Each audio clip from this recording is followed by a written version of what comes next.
smoke coming from the building. Attention, Engine 1, Engine 3, Rescue 1. For the report of a possible structure fire, 1066 Douglas Street. Reporting party says they can see smoke coming from the structure.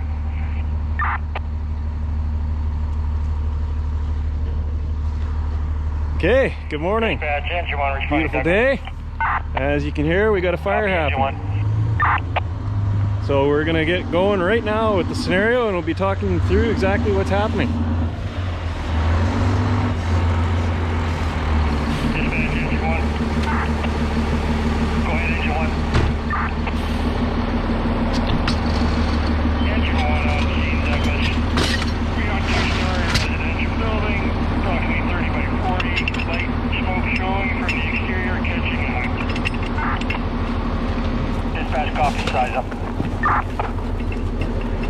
So one of the first things we got to do when we get to a fire before we even get on scene is connect the fire truck up to the nearest fire hydrant.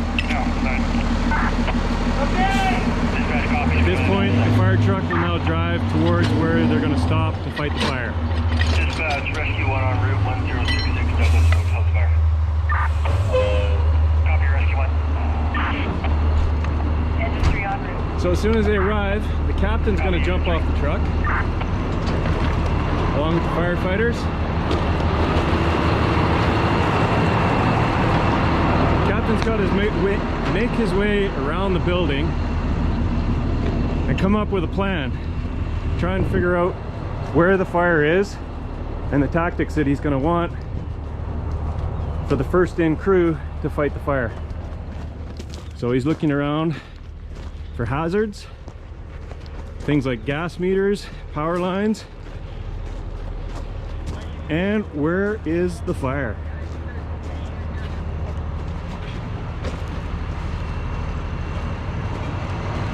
Meanwhile, the crew back at the truck, they haven't gotten their orders yet, but they know the basics of what's going to be needed, so they're setting up their equipment and getting the hoses ready.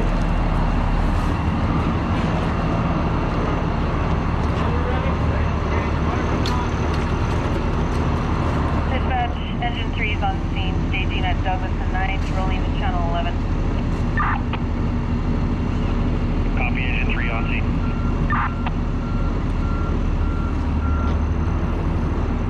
Douglas command from Engine 3. Go ahead. Would you like the apparatus or just manpower?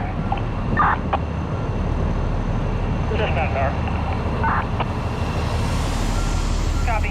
So ideally our other crews are showing up as quickly as possible, obviously. The first in crew has a lot of work to do before they can get into the building. So you can see now the water has been supplied from the hydrant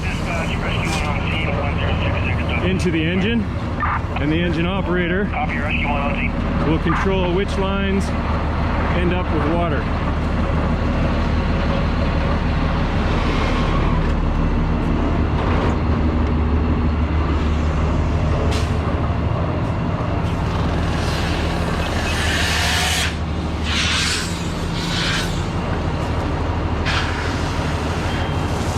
Testing their lines, make sure they have good water flow, and getting ready to enter the building.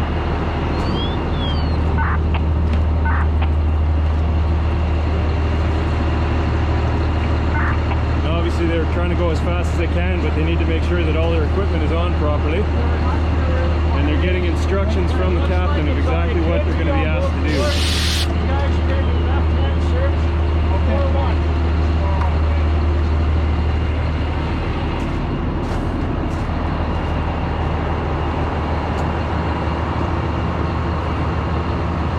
The guy you see in the background there with the red helmet, he's one of our training officers. So he's actually not part of the crew here, he's just watching everything going on.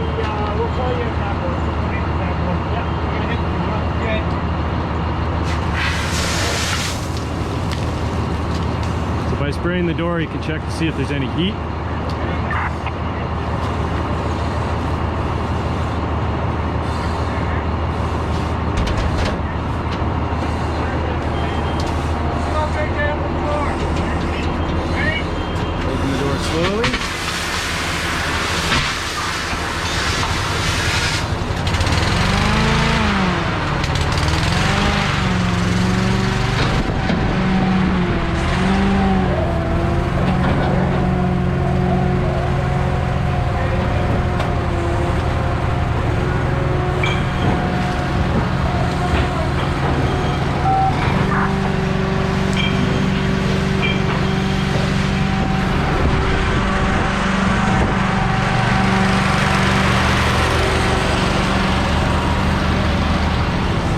I don't know if you can hear me okay, but that fan at the door is what's going to control the smoke and the heat so that it protects the firefighters as they enter, tries to get some of that smoke and heat out of the building in case there's anyone still in there.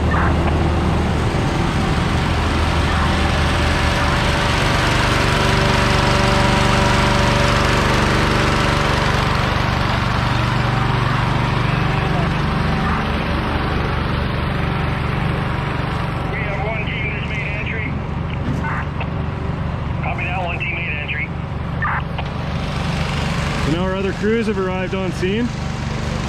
They're setting up for any additional tasks. One of the things that we're going to need is a search to make sure there's nobody inside the building.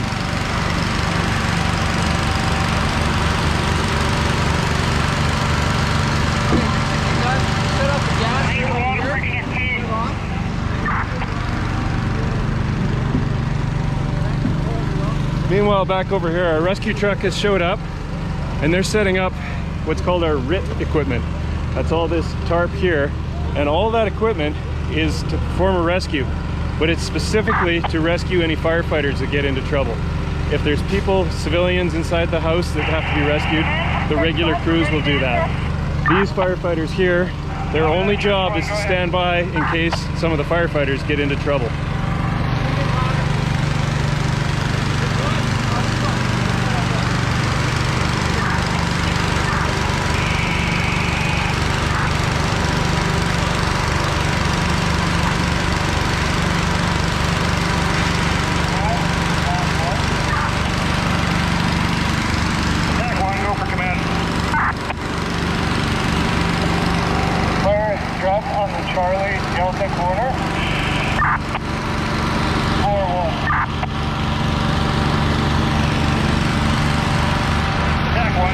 So as the second crew goes in, that's the crew that's inside on the radio, letting command know that they've hit the fire in the corner of the building on the first floor.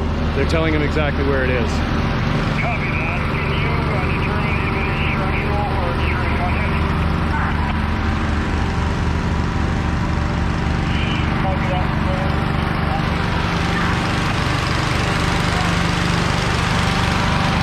So you're not going to be able to see much inside the building, but moving hoses through a building around corners is a real challenge. So we have people at the front door to help out. That speeds things up. But each of these hoses weighs hundreds and hundreds of pounds because they're full of water.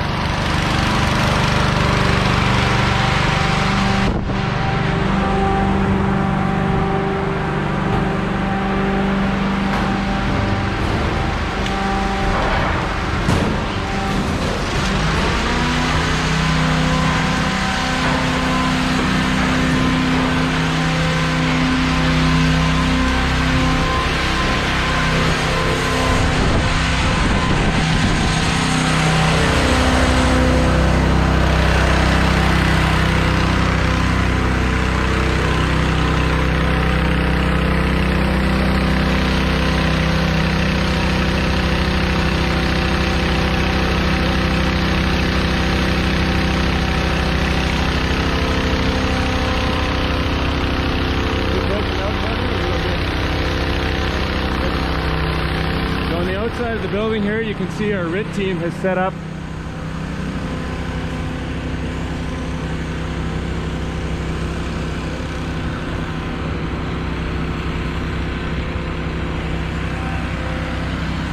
application. Let it slow down or slow down. Okay. Just let it slow down a little bit. Okay, yeah. That was when I went inside. Should come back if you want to just type something in saying like it's glitchy, but it's coming back.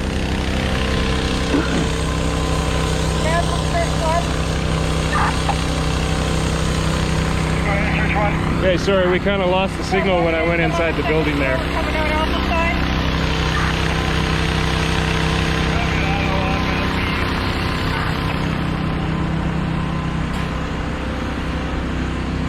So our RIT team has set up this ladder for a second escape in case someone gets trapped up on the second floor.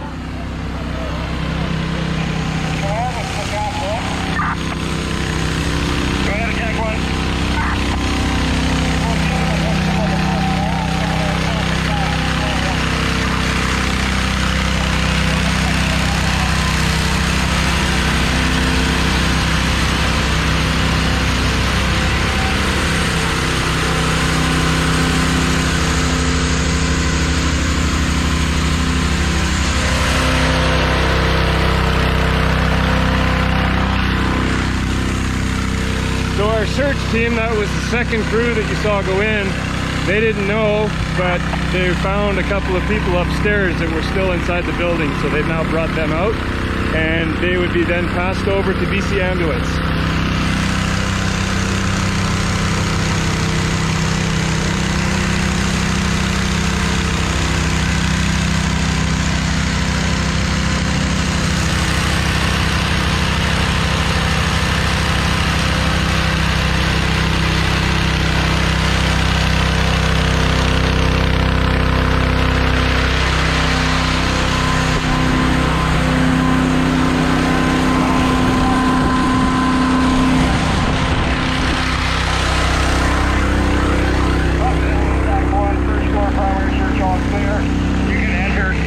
The building alpha side.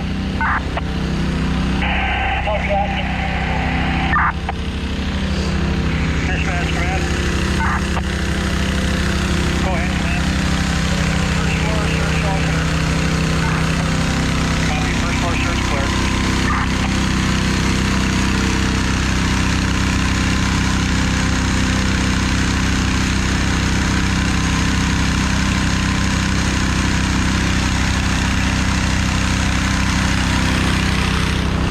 So the crew that did the first floor search has now exited the building, and they're just waiting to make sure that the second floor search has been completed. Go ahead, search one.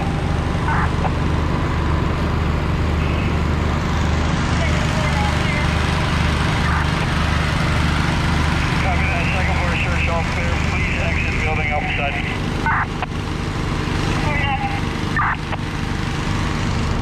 Dispatch command. So we still got a bit of fire, or sorry, just smoke to be cleared out of the building, but crews have now searched first and second floors, and the fire is out. So they'll be heading all out here in a second.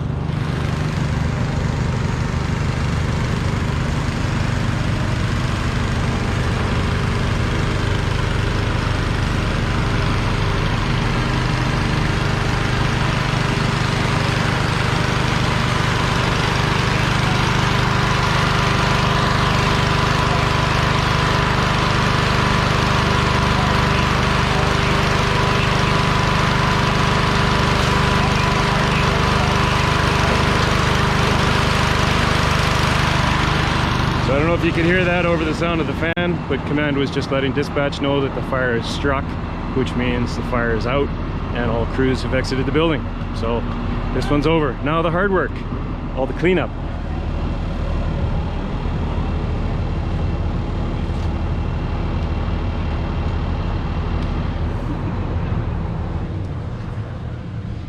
Okay, so if anybody has any questions or comments, just type them in, and it's about a 30-second lag to a minute, and we'll try and address any questions that you have or comments.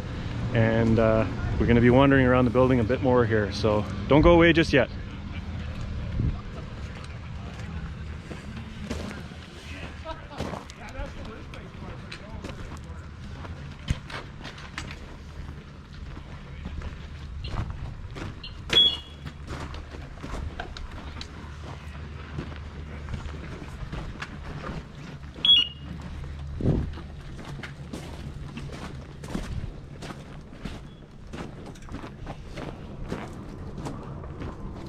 So I'm just going to head upstairs here to the top part.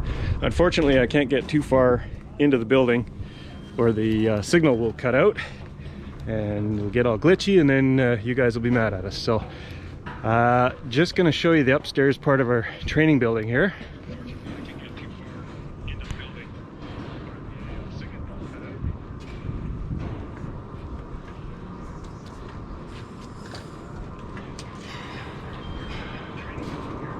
So I'm going to get nice and low, which obviously is what we want anyone who's in a building with a fire to do, to get out, stay away from that smoke. Now, one thing I wanted to talk about was any kids that are watching this right now, you guys are experts at doing exit fire drills because you do them at school all the time. But not very many people have actually done them at home with their families. So that's something to consider sometime with your parents. Test your smoke alarms, make sure the whole family knows exactly what that sound is and what they should do. If you come up with a plan of, you know, 3 a.m. when your house is full of actual smoke and a fire, that's not the time you want to practice for your first time. So like I said, it's in schools, kids are really good about practicing it, but at home it's a whole different thing. But we still want people to have their plan ready for what they're going to do if the unimaginable were to happen. And you know, I'll never forget one of the first fires that I ever went to as a new firefighter. We talked to the parents at that fire just afterwards, and they told us that a few days before the fire, they just happened to decide to talk about what they were going to do if there was a fire. So they decided, okay, mom's going to go and get this kid from that bedroom, dad's going to go and get that kid from that bedroom, and they'll make their escape. Well, when the fire happened, the dad told us they only had a few seconds to get out, and if they had to try and talk about what they were going to do, he thinks they might not have made it out. In fact, he said it was so loud because of the fire that they couldn't talk, and he ended up having to dive headfirst down the stairs with one of his children. So I'm just telling that story that this is a real thing. This happened in Kamloops, and the importance of doing a home fire safety plan in your house with your family. Figure out, what are we going to do if the hallway is full of heat and smoke and the kids can't get out of the bedrooms? What's the plan then? Or if you can get out, what's the best way to exit the building? Where are we going to meet outside? All things to think about. We got fire. Bro. You going to do another scenario? Fire this time. All right. So we were having some technical difficulties this morning with our burn building. Actually, you saw the smoke, but there wasn't any fire in there. Our fire prop actually doesn't like cold weather. So yeah, we're gonna do a second scenario here. If anyone wants to stay with us and keep watching, the crews are gonna reset, and they're gonna head back in and do this again, probably a different type of scenario. We have a couple of newer firefighters with us this morning, so they're going through some of the training that they need to do to get fully qualified as a firefighter. They'll probably swap it up with you know, different people in different roles for this next scenario. So if you gotta go, thanks for joining us, but hopefully you can stick around and we'll do this again. So I'm gonna head back down and go talk to some of the crews.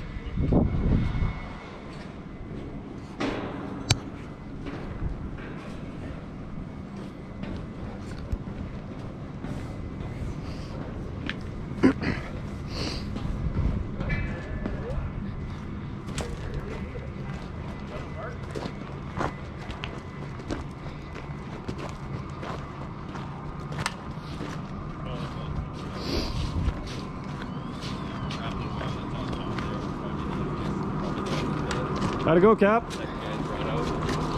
Just fine. That's why we're gonna do one more. Right on. So I was telling everyone we'll have some real fire in there this time, so hopefully we'll be able to show you that.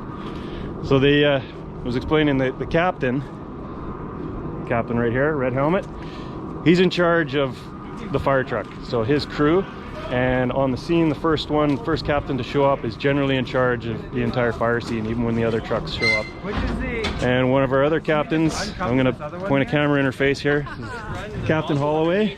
Hello. So, how long have you been here? Almost 21 years. 21 years of playing with fire. Yeah. Not playing with fire. This one is... So Captain Holloway is one of our... How long have you been an officer now? 4 years. So Officially, 4 years as a captain and a lieutenant. And captain. Captain for a year. So you can see on top of her helmet here, the E3. That means she's with Engine 3. Let's see. So that's the fire hall in Valley View. And this is the captain that's in charge of that fire hall and that fire truck. Are you going to be taking command on this next one? I don't think so. I think No. we've got some rookies and some new guys that are going to go through their paces. So I think that's going to be still Captain Demini. We're here for backup. Okay, so we'll see what the next one brings. Yeah, I've never seen that. You ever seen that one? No. Pretty cool.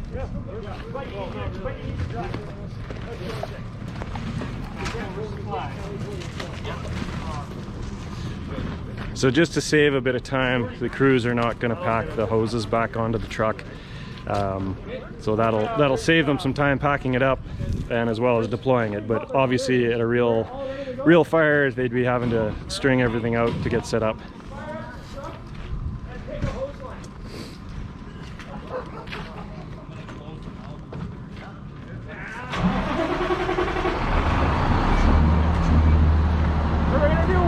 Just because now the burn crop's working, we're just going to show how the guys will make entry into the fire room, and it'll just be a quick one, so it won't go along with a whole bunch of search and everything. It'll just show fire room entry. So I think what I'm going to try on this one as well is I'm going to head a bit more into the building with the camera. Now chances are pretty good that our live feed right now is probably going to cut out when I do that. The signal can't get out of the building very well. However, if you come back to our Facebook channel or our YouTube channel later on, I'm going to upload the high definition video onto our YouTube channel. So if there's anything that we miss inside, you'll get way better view of it on our YouTube channel later on.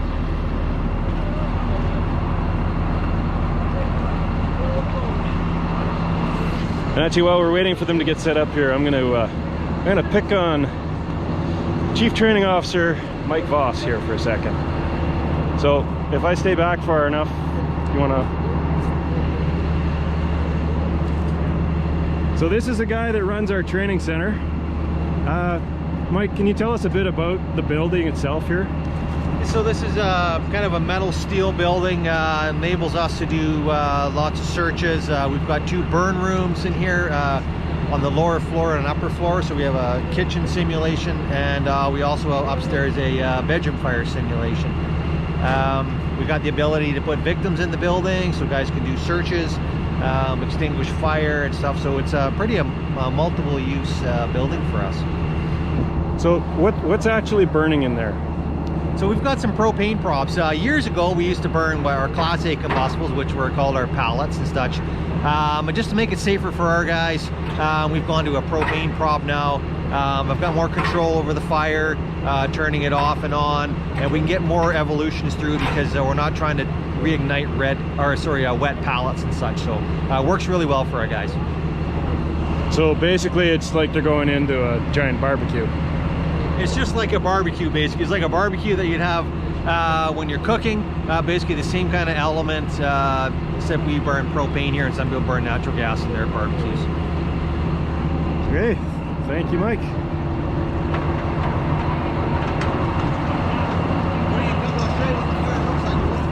Okay, we're gonna take a little look at the fire here before the scenario gets going. Yeah, so that's the fire that our guys are going to see. Yep, that's fire. So what you're seeing along the ceiling there, we call that rollover. And in a real fire, that's something we do not want to see. That's actually an indication for us that the entire room is ready to do what's called flashover, which is where everything in the room has gotten hot enough that it's all giving off flammable gases. And when you see that rollover along the ceiling, it could be a few seconds away from the entire room basically bursting into flames. And even with our equipment, that's not survivable. So that's why we practice what we're doing, to make sure that we're not going to be stuck in that kind of a situation. That's right, exactly.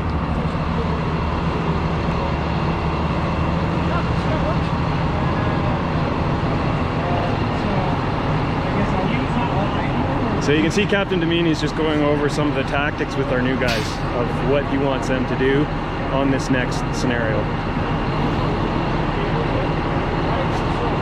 want to stay, 6-7 feet behind them in an ideal world, right? Okay. When you guys are ready.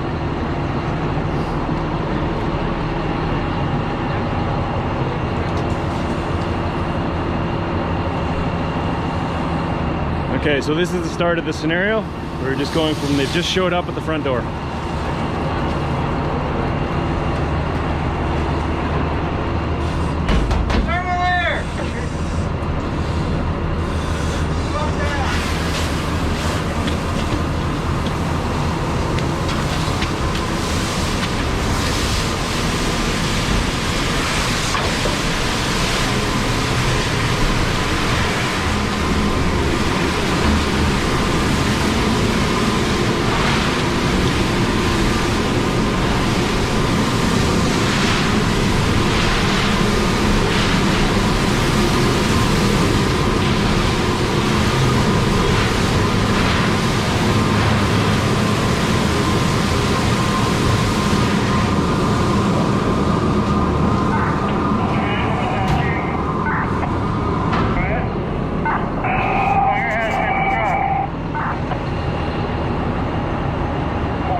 So right now they're doing a tactic called hydraulic ventilation, where they're actually using the water stream to push the heat and smoke out of the room.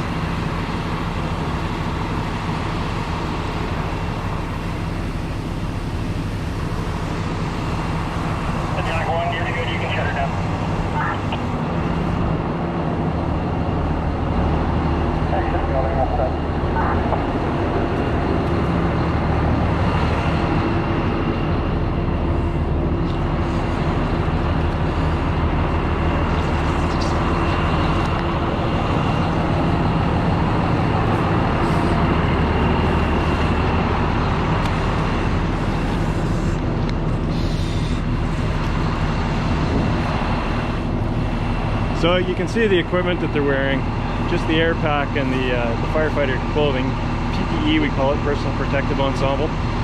That's about almost 50 pounds worth of stuff. That's not including the fire hose or axes or any other tools that they're bringing in with them. And one of the biggest risks is this equipment obviously does a great job of protecting us from the heat from a fire, and it does an equally good job of trapping our body heat inside. So when the firefighters are working hard, one of the problems is that their heart rate gets up really, really high as the body tries to cool itself, and they can actually, unfortunately, one of the leading causes of death on the fire ground for firefighters is cardiac arrest. So that's one of the reasons why most of us train as hard as we can to make sure we have our fitness up, because we want to stay healthy. And it's actually this gear that I'm wearing that, while it protects us, it can also cause us problems. So that's why we need to do all that, to make sure we're ready to fight a fire.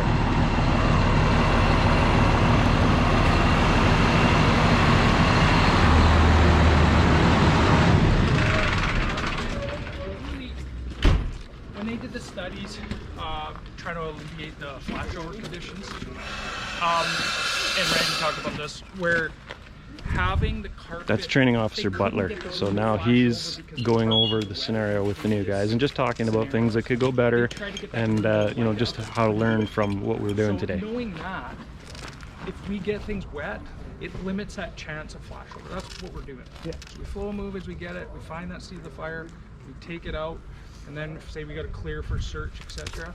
Now we can open that up. Okay. And that's the way we do it. Anything? No. Did you try the I wasn't really able to see. Kev? Yeah, I was trying to. Kev? Anything? Yeah. I'm gonna wrap it up here unless there's something they want to talk about. If you're not, have you ever done it a couple times? It's kind of an odd kind of. It does. It just takes practice, right? And then we'll get on all that stuff, and we'll make us. So finally through the machine. we had Lori Ramsey reply to someone saying, "Hi, is there a link or a site that helps us figure out a fire escape plan?" And there's a few. Yeah, Lori, I don't have the link with me, but I will post it to the YouTube channel here. Sorry, to the Facebook channel. And yeah, there's a ton of stuff on YouTube as well, but I will post a link, so keep your eyes on the Facebook channel. Can we see inside the truck panel a bit more how many hoses can come out? Sorry, to the Facebook channel. Question about the truck itself. Actually, join us tomorrow, because we're going to be at fire hall number 1, and we're going to go through engine 1 and rescue 1, and we'll be looking at all the different parts of the truck and what everything does, and the hose and everything else. And we'd love to hear any questions that you have.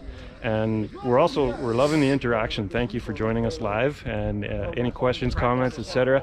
And if we don't get to anything right now, we will get on there and just answer your questions on the posts later on. But hopefully we'll see you tomorrow. How many hours a day do these guys train? That's from Colleen's Wilkins. Yeah, really good question about training. So most shifts we try to train for at least an hour and a half, but sometimes when we come to the training center here, we'll be here all morning, spend half the day if we can. Like I'd mentioned earlier, these are operational crews. So you can see right now this truck here is what we call kind of out of service at the moment. But you know, we got the other trucks ready to go, and if a fire were to come in right now, then we would quickly be stripping this truck down so it could go as well. Yeah, the involved training like live fire like this, we don't get to do all the time, but we try to get here as much as we can. And right now, because, you know, winter's over, we're finally getting back to the training center here and starting to do live fire again. We will be back here on Thursday up over there doing auto extrication live. So that's where the crew will be tearing a car apart to simulate, you know, someone trapped inside their car at a car accident. You can create a fog pattern by hitting different things in the room, but it pushes it away from you. Time for more? And that's really good. We have Nicole Lang asking, do you guys have equipment to train at every hall? You can definitely make the environment worse. So Nicole's asking if we have equipment to train at every hall. Yes, absolutely. One of the main things that we have to train with is all of this stuff. There's always something, you know, just from basic firefighting skills to rope rescue to hazardous materials, ice rescue, all those types of things. We have all the equipment for those types of calls around at every fire hall. So we're constantly doing hands-on training with that kind of stuff. And our training division, that's Mike and Corey, they will send out information to all the fire halls on what they want us to practice for that day and for that month. And yeah, so even on night shifts, we'll do a bit of training in the evenings. During the days, most mornings, after we've done our truck checks first thing in the morning, then quite often we'll have, well, sometimes some exercise time. I was talking about the turnout gear and the importance of fitness.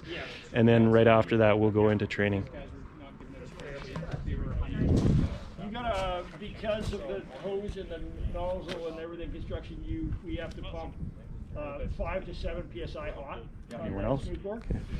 So it's not true. So with that, we're going to wrap it up for today. Hopefully we'll see you tomorrow, and like I said, we'll be at Station 1 going over the engine and the rescue truck. Rescue 1 is kind of a unique piece of equipment. It's the only one that we have in the city that's set up that way, so hopefully you'll be here to check that out. So thanks for helping us out there, guys. Thank you.